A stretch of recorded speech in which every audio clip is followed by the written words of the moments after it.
1 minute సార్. డిబేట్లోకి మోహన్ రెడ్డి వైసీపీ రాష్ట్ర కార్యదర్శి జాయిన్ అయ్యారు సార్. సార్ నమస్తే సార్, గుడ్ మార్నింగ్. నమస్తేమ్మా.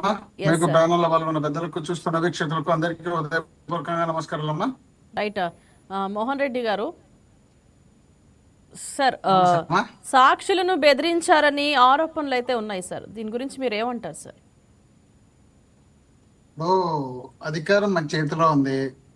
అధికారం మన చేతిలో ఉన్నప్పుడు ఇంతవరకు బెదిరించినటువంటి సాక్షులను ఈ రోజే బెదిరిస్తారని చెప్పడానికి ఈ అధికారమే ఒకటి ఉదాహరణగా చెప్పుకోవాల్సిన అవసరం ఉంది. గతంలో కూడా వల్లభనేని వంశీ గారికి సంబంధించినటువంటి సాక్షులు స్వయంగా కోర్టుకు వెళ్ళి కోర్టులో జడ్జి గారి దగ్గర చెప్పడం జరిగింది. ఈ కేసుకు వంశీ గారికి ఎలాంటి సంబంధం లేదు, మా బలవంతంగా పెట్టించినారు మా మీద, ఆయన మీద కేసు అని చెప్పి చెప్పడం జరిగింది.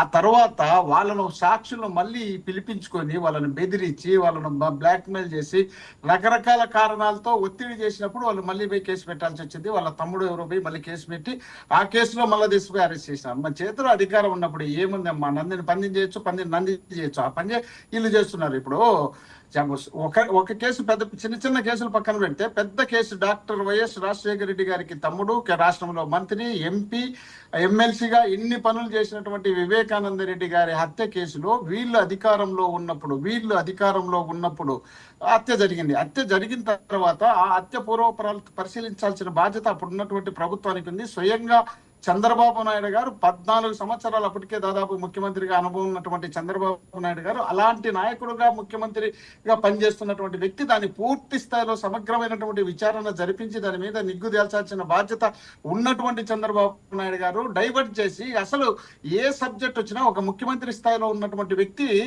టక్కన వాళ్ళే ఆ నిరాధారణమైనటువంటి ఆరోపణలు చేసి ఇది ఇంట్లో వాళ్ళే చంపేసినారు, ఇల్లు చంపేసినారు అనే ఆరోపణ వీళ్ళు చేస్తారు. ఇప్పుడు ఒకరి ఇంట్లో ఇప్పుడు జగన్మోహన్ రెడ్డి గారు వీళ్ళు ఏమంటారంటే నారాసుర రక్త చరిత్రన్నారు, ఆ చంపినారని చెప్తున్నారని చెప్పి వీళ్ళు అంటున్నారు.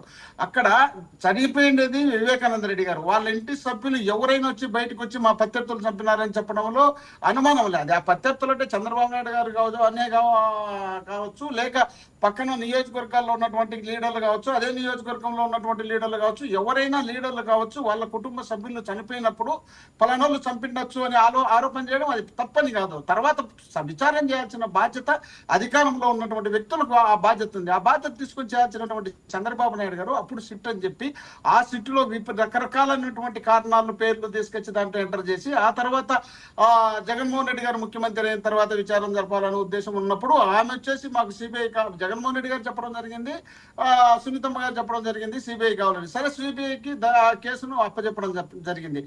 సిబిఐకి అప్పచెప్పిన తర్వాత కేంద్రంలో వీళ్ళే ఉన్నారు, రాష్ట్రంలో వీళ్ళే ఉన్నారు. వీళ్ళు అధికారంలో ఉన్నప్పుడు సిబిఐ అప్పచెప్పిన తర్వాత దానిపైన పూర్తి సమగ్రమైనటువంటి విచారణ చేయవలసిన బాధ్యత రాష్ట్ర ప్రభుత్వానికి ఉంది. రాష్ట్ర ప్రభుత్వంతో పాటు కేంద్ర ప్రభుత్వం కూడా బాధ్యత తీసుకోవాల్సిన అవసరం ఉంది. సిబిఐ దర్యాప్తు చేసినప్పుడు రాష్ట్రానికి కేంద్రానికి రెండింటికి సంబంధం ఉన్నప్పుడు రాష్ట్ర ముఖ్యమంత్రిగా చంద్రబాబు నాయుడు గారు అవసరం వచ్చే సిబిఐలతో మాట్లాడతారా లేక కేంద్రంలో కన్సల్ట్ మినిస్టర్ తో మాట్లాడతారా, మాట్లాడి ఇది ఒక పెద్ద కేసు, ఇది ఒక ముఖ్యమైనటువంటి కేసు, ఈ కేసుకు నాకు రాజశేఖర రెడ్డి గారికి రాజకీయ వైరం ఉంది కాబట్టి వాళ్ళ తమ్ముడే చనిపోయినాడు, ఆ చనిపోయిన దాంట్లో నా మీద కూడా వీళ్ళు అభియోగాలు మోపుతున్నారు, ఈ అభియోగాలు మోపినటువంటి కేసును పూర్తిగా నిర్ధారణ చేయండి అని చెప్పాల్సిన బాధ్యత ఒక బాధ్యత కలిగినటువంటి ముఖ్యమంత్రిగా, ఒక బాధ్యత కలిగినటువంటి రాజకీయ నాయకుడిగా, ఒక బాధ్యత కలిగినటువంటి ప్రత్యర్థి పార్టీగా ఉన్నటువంటి చంద్రబాబు నాయుడు గారు చేయాల్సిన పని చేయకుండా నింద వేసి పక్కకు తప్పించుకునే కార్యక్రమం చేసినాడు. తర్వాత జగన్మోహన్ రెడ్డి గారు ముఖ్యమంత్రి అయిన తర్వాత అది సిబిఐకి వెళ్ళిన తర్వాత జగన్మోహన్ రెడ్డి గారి పాత్ర అందులో ఎటువంటి పరిస్థితుల్లో లేదు. ఏమని విచారణకు సంబంధించినటువంటి పాత్ర జగన్మోహన్ రెడ్డి గారు ఏది ఉండదు, ఆయన చేతులు తేల్చింది సిబిఐకి హ్యాండ్ ఓవర్ చేసినాక. కాబట్టి ఆ పరిస్థితి వచ్చినప్పుడు అక్కడ ఆ కేసును నిర్ధారణ చేయకుండా దాన్ని అట్లా పెట్టేసి ఆ తర్వాత అలాంటి కేసులతో పాటు ఇప్పుడు వంశీ గారిది కూడా చెప్తే కదా కోర్టులో ఆ విధంగా జరిగింది. ఇప్పుడు ఈ మా ఎమ్మెల్సీ అనంతబాబుకు సంబంధించి అనంతబాబును ముందు మా గవర్నమెంట్ లో జరిగినటువంటి ఆరోపణ మీదనే ఇతన్ని అరెస్ట్ చేయడం జరిగింది, పార్టీ నుండి సస్పెండ్ చేయడం జరిగింది. సస్పెండ్ చేసిన తర్వాత అరెస్ట్ చేసిన తర్వాత బెయిల్ మీద బయటకు వచ్చినాడు.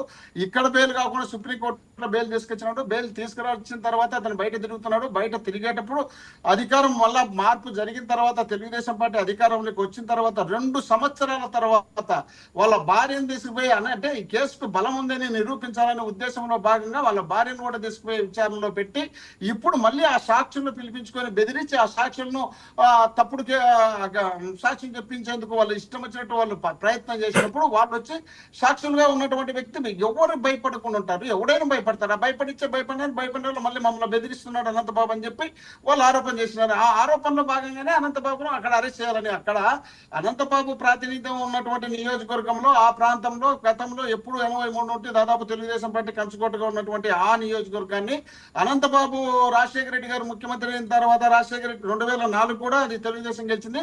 2009 నుండి అనంతబాబు వైఎస్ఆర్ తో సంబంధాలు పెంచుకొని ఆ నియోజకవర్గాన్ని పటిష్టంగా చేసి అప్పటి నుండి ఇప్పటి వరకు కాంగ్రెస్ నుండి వైఎస్ఆర్ కాంగ్రెస్ కు డైవర్ట్ చేసి ఆ నియోజకవర్గంలో ఒక పటిష్టమైన నాయకుడుగా వాళ్ళ తాత వాళ్ళ అమ్మ నాయన వచ్చేసి ఇది సమితి ప్రెసిడెంట్ గా ఉన్నాడు, వాళ్ళ నాయన సమితి ప్రెసిడెంట్ మండల ప్రెసిడెంట్ గా ఉన్నాడు. ఈయన కూడా జెడ్పీటీసీ గాను సమితి ప్రెసిడెంట్ గాను పంచాయత్ సర్పంచ్ గాను సెంట్రల్ బ్యాంక్ చైర్మన్ గాను ఇన్ని పదవులు చేసినటువంటి వ్యక్తులు, ఇంత గౌరవమైన స్థానం ఉన్నటువంటి వ్యక్తులు డ్రైవర్ ను చంపాలనే ఉద్దేశం ఏమన్నా ఉంటుందో? ఎక్కడో ఏదో జరిగిన పరిపాటుకు తీసుకుపోయిన తర్వాత ఆ శవాన్ని ఎవరైనా వాళ్ళ డ్రైవర్ గాని వాళ్ళ కావాల్సిన వ్యక్తిని కానీ తీసుకొస్తే ఆటోమేటిక్ గా నువ్వే చంపిన ఆరోపణ చేస్తారు. కాబట్టి దించేసి పోయినదైతే వాస్తవం అనేది అందరికీ తెలుసు. తెలిసిన తర్వాతనే అభియోగాలు వచ్చినాయి. అభియోగాలు ఉన్నప్పుడు అరెస్ట్ చేయడం జరిగింది, బెయిల్ రావడం జరిగింది. దాన్ని మళ్ళీ ఇప్పుడు 2 సంవత్సరాల తర్వాత దాన్ని పదే దాన్ని పట్టుకొని ఎగ్గులాడి ఎటు తిరిగి వైఎస్ఆర్ కాంగ్రెస్ పార్టీలో మళ్ళీ తిరుగుతున్నటువంటి వ్యక్తిని మనం ఖచ్చితంగా ఇతను దోషిని నిరూపించడానికి ప్రయత్నం చేయాలనే ఆలోచనలో భాగంగా చేస్తున్నటువంటి కుట్ర తప్ప